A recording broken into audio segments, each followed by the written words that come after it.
runs.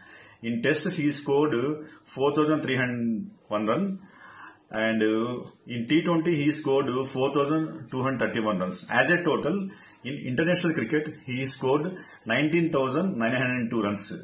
అంటే ఇంకొక 98 runs చేస్తే another milestone. In international cricket, Rohit Sharma will be scoring 20,000 runs.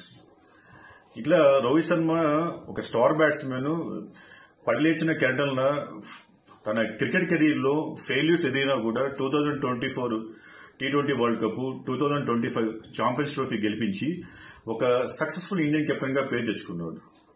ఇటీవల ఆస్ట్రేలియాతో జరిగిన ఓడిఐ సిరీస్ లో కూడా ఒక అర్ధ సెంచరీ, ఒక సెంచరీతో man of the tournament award గెలుచుకున్నాడు.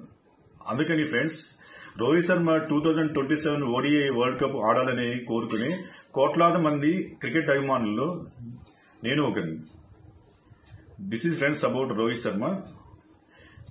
మీరు రోహిత్ శర్మ అభిమానుల్లో ఎవరైతే 2027 ఓడిఐ వరల్డ్ కప్ ఆడాలని కోరుకుంటున్నారో ఈ వీడియో లైక్ చేయండి. Please share to your friends and please subscribe to my channel. జై హింద్. నమస్తే.